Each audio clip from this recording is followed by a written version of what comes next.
One person's pro is another person's con. So I will peel back the layers of the onion and expose all the aspects and differences between living in Portland, Oregon and Camas, Washington. And we're going to get after it right now. My free videos take between 5 and 20 hours each to produce. YouTube judges my videos by subscribes, likes, comments, shares, and watch time.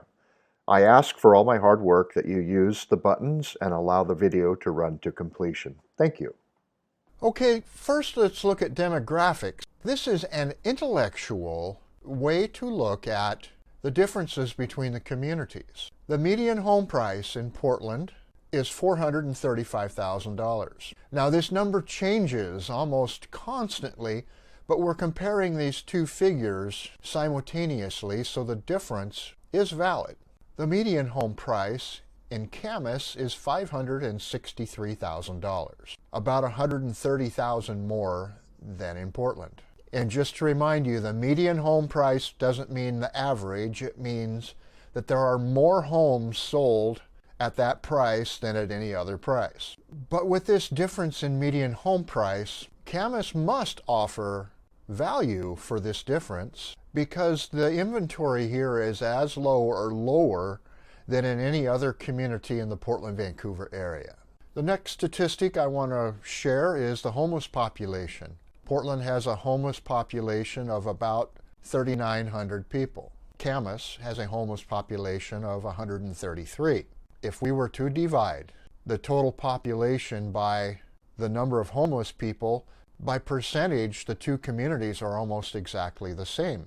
0.57 of the population in Portland is homeless and 0.51 in Camas. There's not a statistical difference between the two communities. Why is it that we don't see the visual effects of homeless in Camas like we do in Portland? Why don't we see huge homeless camps? Why don't we see garbage piled up and blowing along the freeways? I tend to believe that the homeless in Camas are probably either not in homeless communities, like living in their car, or sometimes the homeless population is counted when there's somebody living on somebody's couch.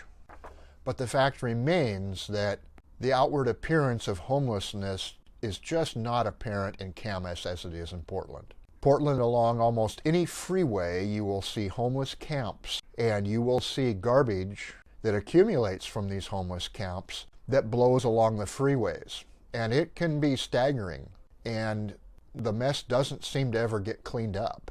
There's also a lot of graffiti along the freeways in Portland that you don't see in Camas, but I can't blame this entirely on the homeless population.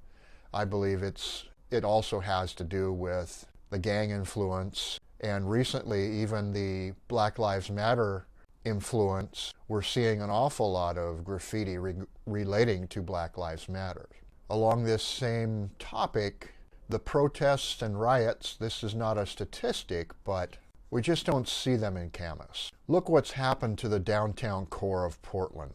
When I grew up in Beaverton, before I even had a driver's license at 14 or 15 years old, we used to ride TriMet, the bus service, from my neighborhood into downtown Portland and spend the day shopping or going to the library. And that was considered to be a safe activity at that time. Now the city is almost void of people visiting.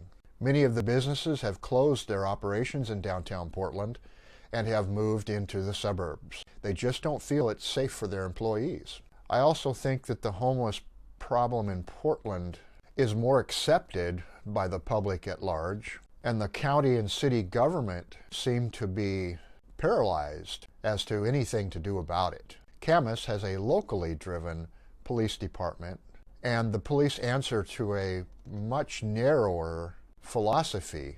It's really above my pay grade to explain why Portland has such a large problem with homeless and protests, but the fact remains that it does exist, and it typically, and as a rule, does not exist in Camas. Back to demographics, politically speaking, the two communities of Portland and Camas have a very close split between registered Republicans and Democrats. There's not much of a difference. I find this to be interesting.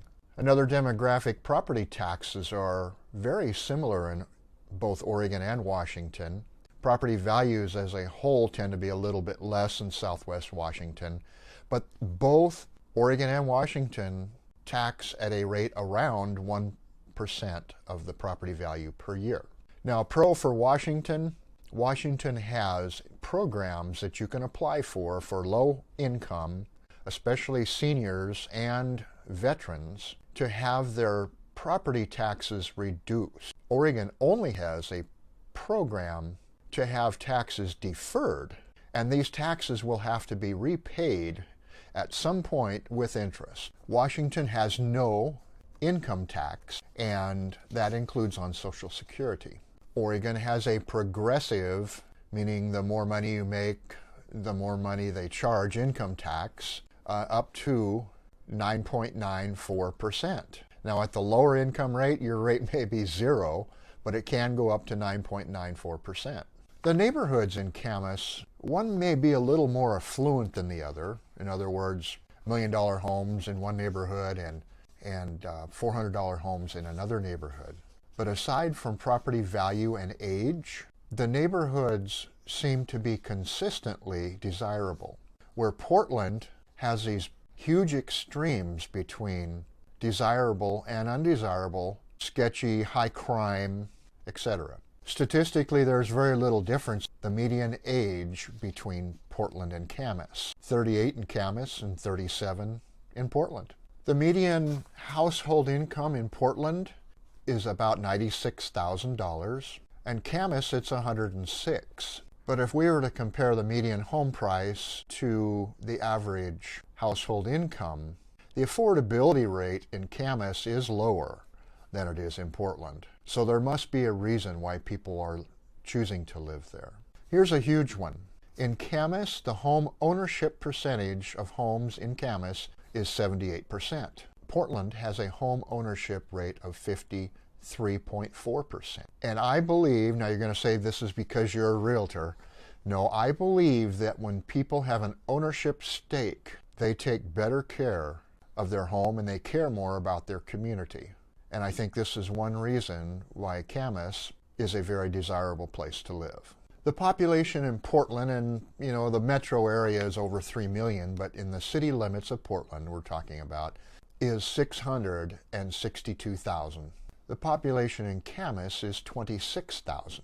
The racial demographics, the main one that sticks out, Camas has less than 1% Black African American, and Portland has 5.8%. I really don't want to guess as to why this is, but I have never considered Camas to be a racist community. Another large demographic difference is in marriage. Now, we're making no distinction between man and woman or two men, two women. The statistic for married couples in Camas is 63.9%. The percentage of married couples in Portland is 40.9%. This is another area that I'm not going to try to offer an explanation for. So a lot of the statistics, on paper, the two communities aren't that much different. The areas where the differences are the largest are, just to recap, renting versus owning a home, the percentage of married couples, the homeless by number, not by percentage, but by number, the population, obviously, and the median home price. So in my opinion, it kind of comes down to big city living or small town living.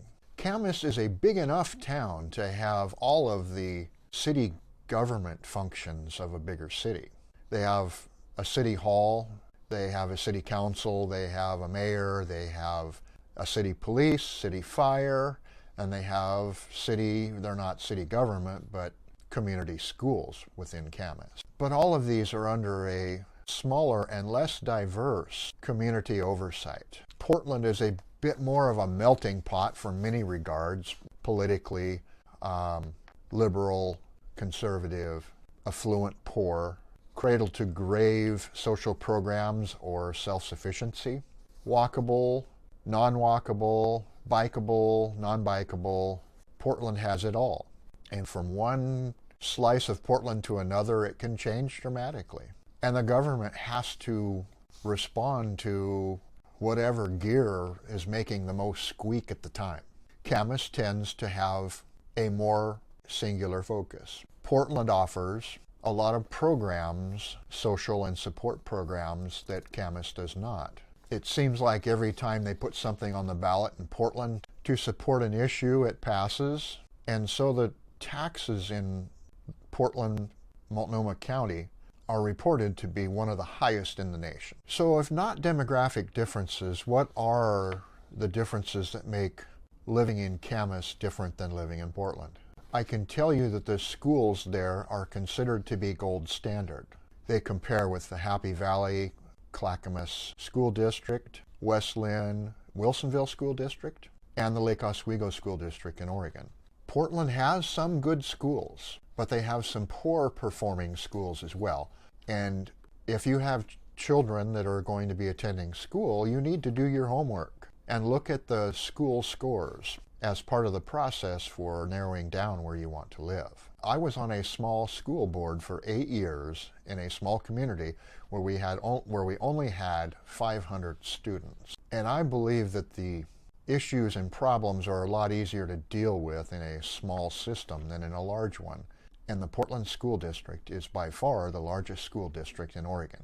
Another thing that demographics won't point out is that we just don't seem to have the protests and riots in Camas that we have in Portland. And we've already talked about this a little bit earlier.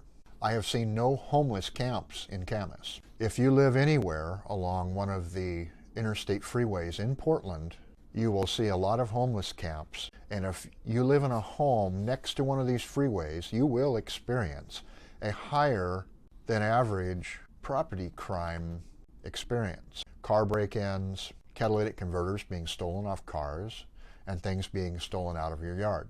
And they even move into vacant homes, and it can be hard to get them out, because once they're there, they do have some certain rights of occupancy.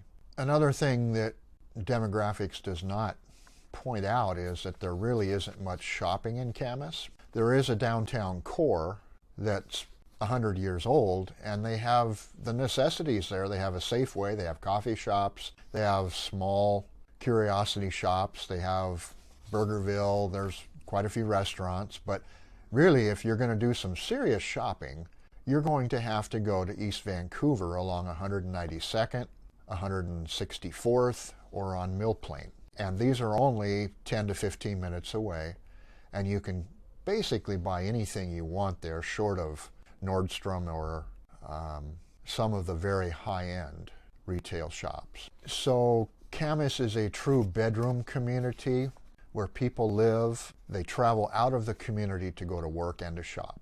There really are no low-income options in Camas. Like many of the smaller isolated towns, the kids have to leave the community to find work. So they tend to move to Vancouver or Portland. Remember, the higher demographic of rental property in Portland will support them finding a more affordable place to live. In Camas, a one-bedroom, one-bath apartment, it starts at about $1,000 a month. Houses start at about $2,000 a month, and the availability is low. I am not aware of any. There may be some, but the low-income subsidy opportunities in Camas appear to be non-existent. This means the kids, when they want to move out of their parents' home, leave the community not because they don't like it, but because they can't afford it.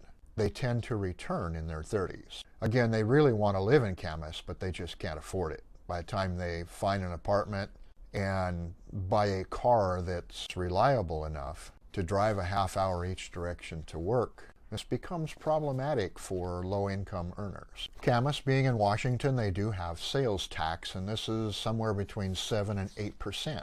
Portland has no sales tax, but you can avoid a lot of taxes by driving 15 minutes into Oregon. If you're going to buy a washer, dryer, refrigerator, multi-$100 purchases, you can make these in Oregon and avoid the tax. But if you're going to buy a car, there's no getting around the tax. If you're going to spend $30,000 on a car, when you go to register it, you're going to pay the tax in Washington.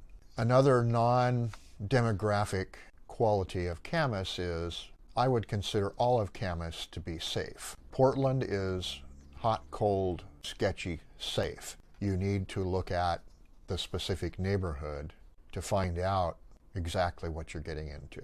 Camas, for the most part, is not a walkable community unless you're living really close to downtown in the old original Camas neighborhood, which was built at the turn of the century to the mid-century for mill workers. And these are $400,000 homes now. Some of these are walkable to the downtown core, but you are going to be limited on what you can walk to there, as there just isn't a lot to offer in the way of shopping. Portland has many communities that are very walkable and bikeable.